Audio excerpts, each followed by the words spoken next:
दो चर वाले रैखिक समीकरण युग्म के इस 11वें वीडियो में आप सभी लोगों का पुनः स्वागत है। आज हम प्रश्नावली 3.6 के प्रश्नों को आगे हल करना जारी रखेंगे। आइए प्रश्न नंबर 2 देखते हैं। निम्न समस्याओं को रैखिक समीकरण युग्म के रूप में व्यक्त कीजिए और फिर उनके हल ज्ञात कीजिए। देखिए, हमें कुछ समस्याएं दी गई है। उन समस्याओं को पहले तो हमें रैखिक समीकरण के युग्म में व्यक्त करना है और उसके पश्चात उसे हल करके उसके उत्तर भी ज्ञात करना है। आइए हम पहला सवाल देखते हैं। देखिए क्या दिया है। ऋतु धारा के अनुकूल 2 घंटे में 20 किलोमीटर तैर सकती है और धारा के प्रतिकूल 2 घंटे में 4 किलोमीटर तैर सकती है। उसकी स्थिर जल में तैरने की चाल तथा धारा की चाल ज्ञात कीजिए। देखिए इसका हल। सबसे पहले हम मान लेते हैं स्थिर जल में ऋतु की तैरने की जो चाल है वो x किलोमीटर प्रति घंटा तथा धारा की जो चाल है वो y किलोमीटर प्रति घंटा है। तो माना स्थिर जल में ऋतु के तैरने की चाल x किलोमीटर प्रति घंटा तथा धारा की चाल y किलोमीटर प्रति घंटा है। पहला शर्त देखिए, ऋतु धारा के अनुकूल 2 घंटे में 20 किलोमीटर तैर सकती है। इस सवाल को करने से पहले आइए एक छोटा सा बेसिक समझ लेते हैं। देखिए, ये धारा की दिशा है। मान लीजिए ऋतु जो है धारा की दिशा में 5 किलोमीटर प्रति घंटे की चाल से तैर रही है। तो ऋतु 1 घंटे में 5 किलोमीटर तैर करके जाएगी। और मान लेते हैं हम धारा की चाल जो है 2 किलोमीटर प्रति घंटा है।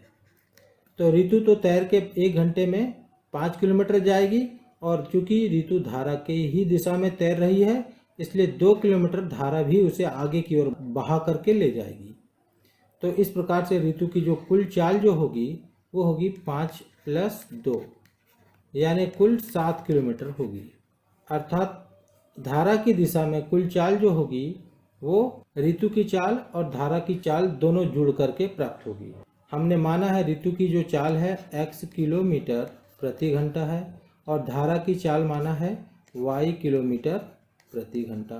तो अगर हम धारा की दिशा की बात करते हैं तो ऋतु जो है तैर के x किलोमीटर जाएगी और धारा उसे y किलोमीटर और बहा के ले जाएगी।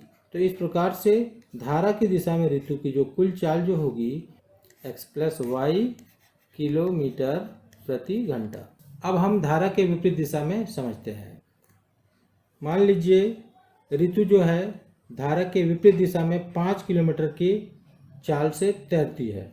तो 1 घंटे में ऋतु 5 किलोमीटर दूरी तय करेगी और धारा की चाल मानते हैं 2 किलोमीटर प्रति घंटा है।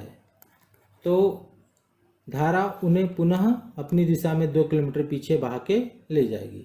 इस प्रकार से ऋतु की जो कुल चाल होगी वो 5 - 2 यानी कि 1 घंटे में ऋतु 3 किलोमीटर तैर पाएगी, क्योंकि वो तैरते हुए 5 किलोमीटर धारा के विपरीत दिशा में जाएगी और जबकि धारा उसे 2 किलोमीटर पुनः पीछे की ओर बहा के ले जाएगी। इसी बेसिक का उपयोग करते हुए अब हम समझते हैं, यदि ऋतु की चाल है x किलोमीटर प्रति घंटा तो ऋतु x किलोमीटर धारा के विपरीत दिशा में तैर के जाएगी और धारा की चाल है चूँकि y किलोमीटर प्रति घंटा, तो y किलोमीटर धारा इसे पुनः विपरीत दिशा में बहा के ले जाएगी। इस प्रकार ऋतु की तैरने की जो कुल चाल होगी धारा के विपरीत दिशा में वो होगी x - y किलोमीटर प्रति घंटा। अब आइए हम सवाल को हल करते हैं। सबसे पहले हमने मान लिया कि स्थिर जल में ऋतु की तैरने की चाल है x किलोमीटर प्रति घंटा तथा धारा की चाल है y किलोमीटर प्रति घंटा। अब हम लिखेंगे, अब धारा की दिशा में ऋतु की तैरने की कुल चाल ये हो जाएगा हमारा x + y किलोमीटर प्रति घंटा और धारा के विपरीत दिशा में तथा धारा के विपरीत दिशा में ऋतु के तैरने की कुल चाल ये हो जाएगा हमारे पास x - y किलोमीटर प्रति घंटा। अब हम पहले शर्त को लगा सकते हैं। तो प्रथम शर्तानुसार कोष्टक में लिख देंगे धारा की दिशा में। ये देखिए, पहला शर्त कहता है ऋतु धारा के अनुकूल 2 घंटे में 20 किलोमीटर तैर सकती है। तो हम एक सूत्र लिखेंगे, चाल बराबर से दूरी बटे समय। इसी सूत्र का प्रयोग करके हम सवाल को हल करेंगे। तो देखिए, धारा की दिशा में ऋतु की जो कुल चाल जो होगी वो होगी x + y और दूरी तय करती है 20 किलोमीटर और वो भी 2 घंटे में। तो ये 2 से कट जाएगा ये 10 बार। तो हमारा पहला समीकरण बनेगा x प्लस वाई बराबर से 10। ये बन गया हमारा समीकरण नंबर 1। अब दूसरा शर्त लगाएंगे द्वितीय शर्तानुसार। कोष्ठक में लिख देंगे धारा की विपरीत दिशा में। देखिए दूसरा शर्त कहता है कि ऋतु जो है धारा के प्रतिकूल 2 घंटे में 4 किलोमीटर तैर सकती है। तो फिर से हम सूत्र लगाएंगे, क्योंकि चाल बराबर से दूरी बटे समय होता है। तो विपरीत दिशा में उसकी चाल जो है ऋतु की वो है x माइनस वाई किलोमीटर प्रति घंटा और दूरी तय करती है 4 किलोमीटर और वो भी 2 घंटे में, समय लेती है 2 घंटे। तो ये 2 से ये 2 बार कट जाएगा। तो x माइनस वाई बराबर से 2, ये बन गया हमारा समीकरण नंबर 2। अब हम इन दोनों समीकरणों को बहुत आसान तरीके से विलोपन विधि से हल कर सकते हैं। यहाँ हम देखते हैं दोनों समीकरणों के y के गुणांक समान है तथा चिन्ह अलग अलग है। इस कारण से हम इन दोनों समीकरणों को जोड़ देते हैं। तो हम लिख देंगे समीकरण 1 धन समीकरण 2। तो देखिए x धन y बराबर से 10 और x ऋण y बराबर से 2। जोड़ने के लिए हम नीचे लाइन खींच देंगे, ये विपरीत चिन्ह होने के कारण घट जाएंगे। x x जुड़ के हो जाएगा 2x और इधर जुड़ के होगा 12, इसलिए x बराबर से 12/2, ये कट जाएगा हमारा 6 बार। तो x बराबर से 6 किलोमीटर प्रति घंटा, यानी ऋतु की जो तैरने की चाल है वो है 6 किलोमीटर प्रति घंटा। अब इसी x का मान हम समीकरण 1 में रख देंगे। x का मान समीकरण 1 में रखने पर देखिए हमारा समीकरण 1 है x प्लस वाई बराबर से 10 है। तो x के स्थान पे मैंने रख दिया 6 प्लस वाई बराबर से 10, इसलिए y बराबर से 10 माइनस 6, यानी y बराबर से 4 किलोमीटर प्रति घंटा। अंत में हम उत्तर लिख देंगे। ऋतु के तैरने की चाल बराबर से 6 किलोमीटर प्रति घंटा तथा धारा की चाल 4 किलोमीटर प्रति घंटा। अब ये दूसरा सवाल देखते हैं। 2 महिलाएं एवं 5 पुरुष एक कसीदे के काम को 4 दिन में पूरा कर सकते हैं, जबकि 3 महिलाएं और 6 पुरुष इसको 3 दिन में पूरा कर सकते हैं। ज्ञात कीजिए कि इसी कार्य को करने में एक अकेली महिला कितना समय लेगी, पुनः इसी कार्य को करने में एक पुरुष कितना समय लेगा। आइए इसका हल देखते हैं।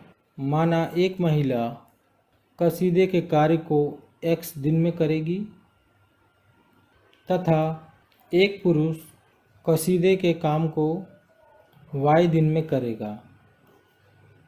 इसीलिए एक महिला का एक दिन का कार्य ये हो जाएगा हमारा 1/x। ये कैसे होगा इसको हम समझते हैं। मान लीजिए कितना बड़ा एक काम है और एक महिला जो है इस काम को 6 दिन में पूरा करती है। 1 2 3 4 5 6। तो एक दिन का काम कितना होगा उस महिला का, ये इतना भाग एक दिन में करेगी वो महिला काम। हम इस भाग को हम कहेंगे 1/6 भाग। महिला 6 दिन में ये पूरा काम कर रही थी, इसलिए एक दिन का काम होगा 1/6। अब इसी सिद्धांत पे हम मानते हैं कि मान लेते हैं कोई इतना बड़ा एक कार्य है, इस कार्य को करने में एक महिला x दिन लगाती है, तो एक दिन का काम जो होगा वो 1/x काम होगा। क्योंकि देखिए 6 दिन में मान लीजिए महिला ये काम को पूरा कर रही है, तो एक दिन का काम होगा 1/6। उसी प्रकार यदि पूरा काम वो x दिन में कर रही तो एक दिन का काम होगा 1/x होगा। तो इसलिए हमने लिखा एक महिला का एक दिन का काम होगा 1/x। इसीलिए 2 महिलाएं का एक दिन का काम ये हो जाएगा हमारा 2 गुणित 1/x, यानी 2/x कार्य करेगी। अब पुरुष की बात करते हैं। तथा एक पुरुष का एक दिन का काम ये होगा 1/y, क्योंकि वो टोटल काम y दिन में करता है। तो एक दिन का एक पुरुष का काम होगा 1/y। अब इसी सिद्धांत के अनुसार एक बार और पुनः समझ लेते हैं। मान लेते हैं कि एक पुरुष जो है एक काम को 4 दिन में पूरा करता है, ये 4 दिन में, तो ये इतना बड़ा काम है, इस काम को वो 4 दिन में पूरा करता है, तो एक दिन का काम होगा ये इतना भाग, यानी 1/4। इसी सिद्धांत पे मान लीजिए कोई इतना बड़ा एक काम है, इस काम को एक पुरुष y दिन में पूर्ण करता है, तो एक दिन का जो उस पुरुष का कार्य होगा वो 1/y होगा। तो एक पुरुष का एक दिन का काम 1/y, इसीलिए 5 पुरुष का एक दिन का काम बराबर से 5 गुणित 1/y, तो ये हो जाएगा हमारा 5/y। अब देखिए प्रश्न कहता है कि 2 महिलाएं तथा 5 पुरुष उस कार्य को 4 दिन में पूर्ण करता है। अब देखिए मान लीजिए कोई काम इतना बड़ा एक काम है, इस काम को 2 महिला तथा 5 पुरुष ये मिलकर के 4 दिन में पूर्ण करते हैं, तो एक दिन का जो काम जो रहेगा ये होगा इतना होगा, यानी 1/4 होगा। तो अब हम लगा देंगे प्रथम शर्तानुसार। 2 महिला द्वारा एक दिन का किया गया कार्य 2/x प्लस 5 पुरुषों द्वारा एक दिन का किया गया कार्य बराबर से 5/y। इन दोनों को जोड़ा जाए तो इतना कार्य पूर्ण होगा, यानी 1/4। 1/4 कार्य पूर्ण होगा, क्योंकि इस पूरे कार्य को 4 दिन में किया जा रहा था, इसलिए एक दिन का काम होगा 1/4। तो ये हमारा बन गया समीकरण नंबर 1। अब इसी प्रकार दूसरा शर्त देखते हैं। दूसरे शर्त में कहा जाता है 3 महिलाएं तथा 6 पुरुष इस कार्य को 3 दिन में पूरा कर सकते हैं। तो द्वितीय शर्तानुसार 3 महिला द्वारा एक दिन में किया गया कार्य होगा 3/x और 6 पुरुषों द्वारा एक दिन में किया गया कार्य होगा 6/y। इसलिए 3 महिला और 6 पुरुषों द्वारा एक दिन का कार्य होगा 1/3। ये बन गया हमारा समीकरण नंबर 2। अब इन दोनों समीकरणों को हम आसानी से u और v में परिवर्तित करके हल कर सकते हैं। देखिए माना 1/x बराबर से u तथा 1/y बराबर से v, तो ये देखिए हमारा ये बन जाएगा समीकरण 1 बन जाएगा 2u प्लस 5v बराबर से 1/4। ये हो गया हमारा समीकरण नंबर 3। और समीकरण 2 जो बन जाएगा 3u प्लस 6v बराबर से 1/3। ये बन जाएगा हमारा समीकरण नंबर 4। अब इन दोनों समीकरणों को हम विलोपन विधि से हल करते हैं। इसके लिए हम v के गुणांक को आपस में बराबर करते हैं। तो समीकरण 3 में हम 6 का गुणा कर देंगे तथा समीकरण 4 में हम 5 का गुणा कर देंगे। देखिए 6 का गुणा होगा तो 6 दूनी 12u प्लस 6 पंचे 30v बराबर से 6 कम 6/4। ये बन गया हमारा समीकरण नंबर 5। और 5 का गुणा करेंगे तो 5 तिया 15u प्लस 5 छके 30v बराबर से 5/3। ये बन गया समीकरण नंबर 6। अब यहाँ समान गुणांकों के चिन्ह समान है, इसलिए हम इन दोनों समीकरणों को घटा देंगे। तो लिख देंगे हम समीकरण 5 माइनस समीकरण 6। तो देखिए 12u प्लस 30v बराबर से 6/4 और 15u प्लस 30v बराबर से 5/3। नीचे लाइन खींच देंगे हम। घटाने पे चिन्ह बदल जाएंगे, ये ऋण हो जाएगा, ये भी ऋण और ये भी ऋण। ये दोनों समान राशि होने के कारण तथा चिन्ह विपरीत होने के कारण घट के शून्य हो जाएंगे। 12u में से 15u घटेगा तो ऋण 3u बचेगा। इस तरफ दाहिनी ओर 6/4 माइनस 5/3 बचेगा। ऋण 3u बराबर से दाहिने ओर के पद का हम एलसीएम ले लेते हैं। तो 4 तिया 12, 3 छिंग 18, ऋण 4 पंचे 20। अब ऋण 3u बराबर से ऋण 2/12, इसीलिए u बराबर से ऋण 2/12 पहले से था और ये ऋण 3 को नीचे और ले गए, तो ये ऋण से ऋण कट जाएगा और 2 से ये कट जाएगा 6 बार, यानी u का मान हमारा निकला 1/18, ये 6 18 हो जाएगा।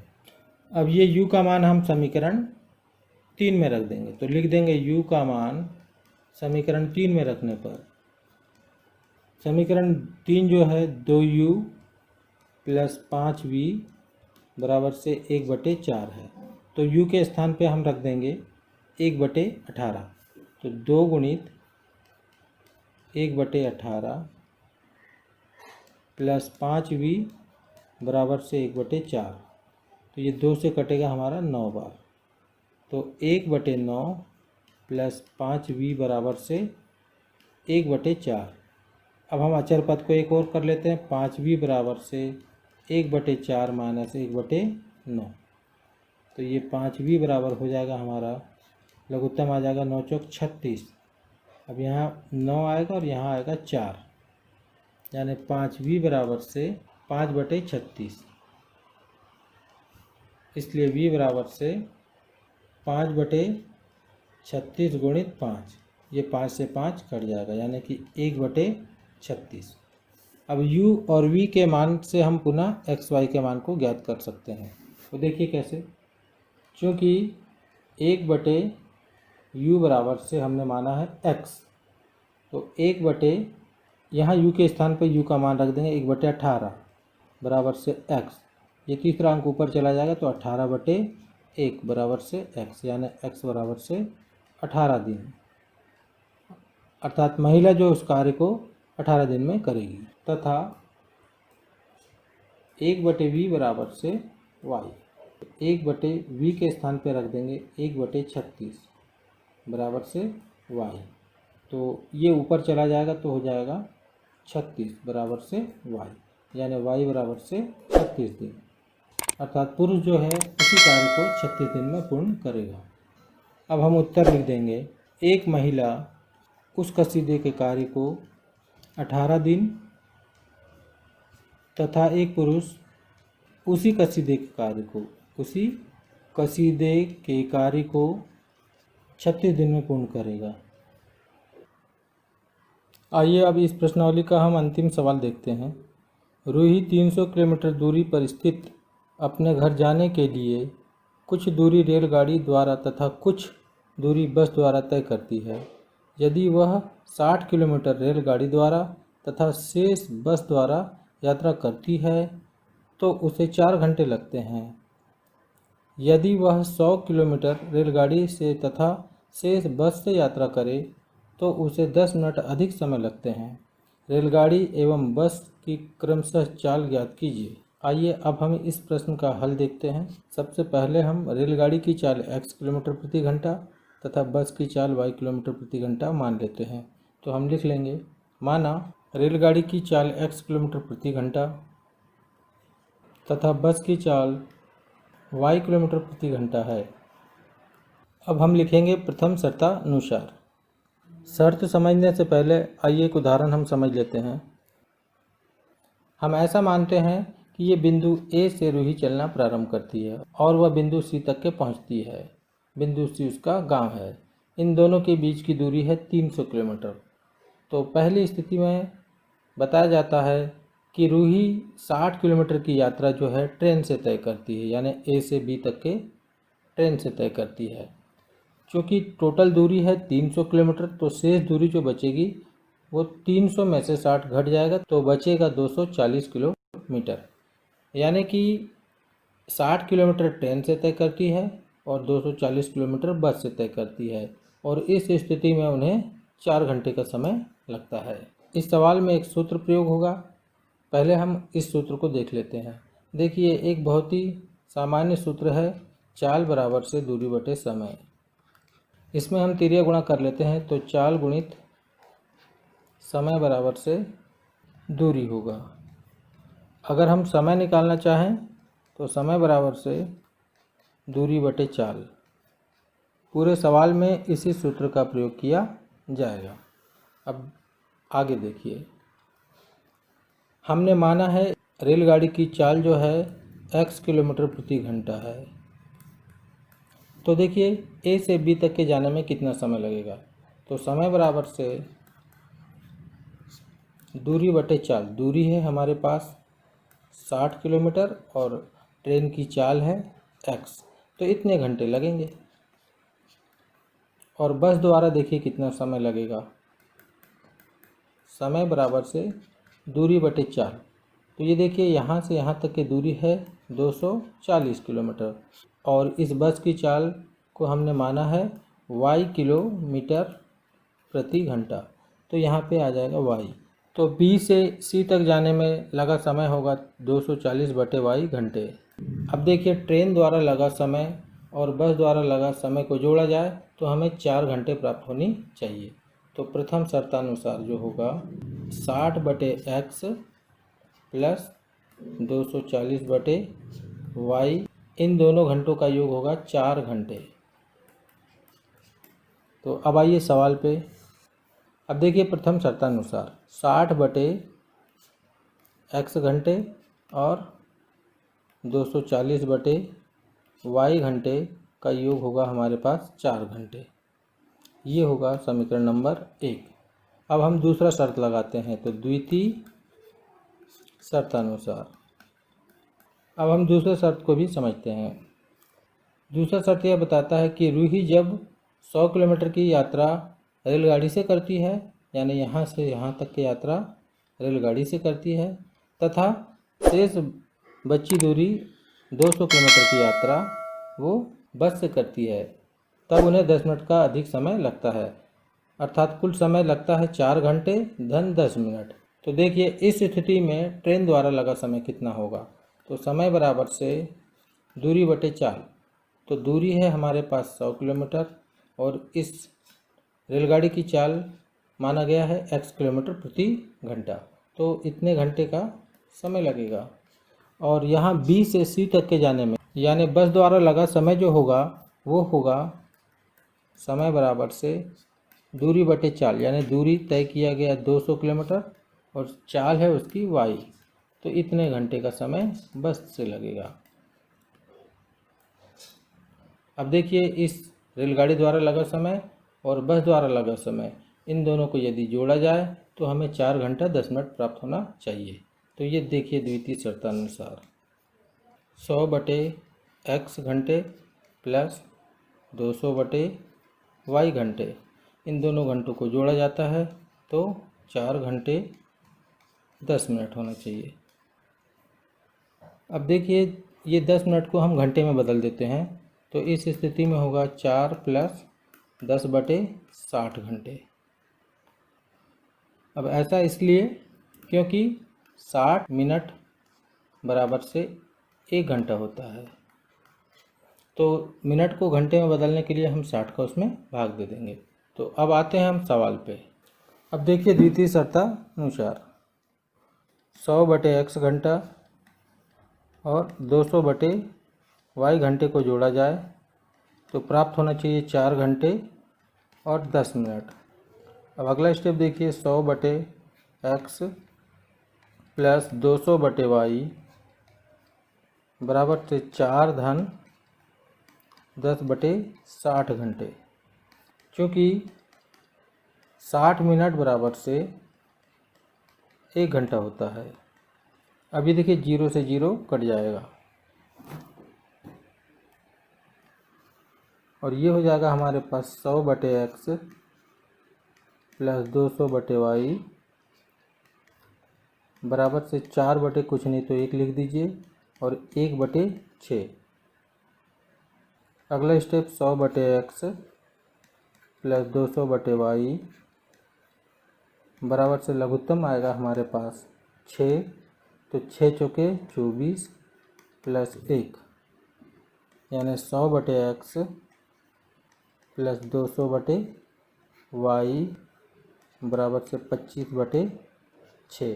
ये बन गया हमारा समीकरण नंबर 2। अब हम समीकरण 1 तथा समीकरण 2 को u तथा v में परिवर्तित करके इस प्रश्न को आसानी से हल कर सकते हैं। देखिए, हम मान लेते हैं 1/x को u तथा 1/y को v मान लेते हैं। तो समीकरण 1 हो जाएगा 60u + 240v = 4। तो माना 1/x = u तथा 1/y = v। तो समीकरण 1 बन जाएगा 60u + 240v = 4। ये कहलाएगा समीकरण नंबर हमारा 3। और समीकरण 2 बन जाएगा 100u + 200v = 25/6। हम इस 6 का तिर्यक गुणा कर देते हैं। तो 6 का गुणा हो जाएगा 100u + 200v के साथ =25। अब 6 का अंदर गुणा कर देते हैं। तो 600u + 6 दूनी 1200v = 25। ये बन गया हमारा समीकरण नंबर 4। अब हम समीकरण 3 और समीकरण 4 को आपस में हल करके u और v का मान प्राप्त कर लेते हैं। इन दोनों समीकरणों को हल करने के लिए आप कोई भी बीजगणितीय विधि का उपयोग कर सकते हो। अब हम इसे विलोपन विधि से हल कर लेते हैं। देखिए, समीकरण 3 के u का जो गुणांक है 60 है। तो हम समीकरण 3 में यदि 10 का गुणा कर देते हैं तो 600u बन जाएगा, अर्थात इसके u के गुणांक आपस में समान हो जाएंगे। तो हम लिख देंगे समीकरण 3 × 10। तो देखिए 10 का गुणा कर दीजिए इसमें, तो होगा 600u + 2400v = 40। ये बन गया हमारा समीकरण नंबर 5। अब समीकरण 4 और 5 के देखिए u के गुणांक आपस में समान है और चिन्ह भी समान है। तो इन दोनों समीकरणों को हम एक दूसरे में घटा देते हैं। हम लिख देंगे समीकरण 5 - समीकरण 4। देखिए, समीकरण 5 है हमारे पास 600u + 2400v = 40। और समीकरण 4 है हमारे पास 600u + 1200v = 25। घटाने के लिए हम नीचे लाइन खींच देते हैं। नीचे वाली राशियों के चिन्ह बदल देते हैं, ऋण ऋण ऋण। तो ये देखिए, समान गुणांक तथा विपरीत चिन्ह होने के कारण ये दोनों राशियां आपस में घट के शून्य हो जाएगी। इधर 2400 में 1200 घटेगा तो 1200v बचेगा, इधर बचेगा 15। तो v =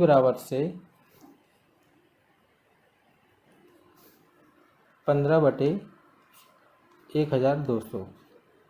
अब इसको हम काट देते हैं तो ये कटेगा 80 बार। तो v = 1/। अब इस v का मान हम समीकरण 3 में रख देते हैं। तो लिख देंगे v का मान समीकरण 3 में रखने पर, देखिए समीकरण 3 कितना है, 60u + 240v = 4। 60u + 240v के स्थान पे हम सीधे रख देंगे 1/80 = 4। ये देखिए 0 से 0 कट जाएगा और 8 × 24। तो देखिए 60u + 3 = 4। इस 3 का पक्षांतर हम दाहिनी ओर करते हैं तो 60u = 4 - 3। अब 60u = 1, इसलिए u = 1/60 होगा। अब हमें u तथा v का मान प्राप्त हो चुका है। अब इन्हें उल्टा करके x और y का मान प्राप्त कर लेंगे। तो देखिए, चूँकि 1/u = x, u के स्थान पे u का मान 1/60 रख देते हैं बराबर से x। ये तीसरी राशि ऊपर चली जाएगी तो 1 × 60/1 बराबर से x, यानी 60 बराबर से x, यानी x बराबर से 60 किलोमीटर प्रति घंटा। तथा 1/v बराबर से y है।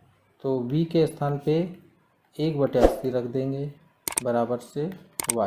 तीसरा अंक ऊपर जाएगा तो 1 × 80/1 बराबर से y।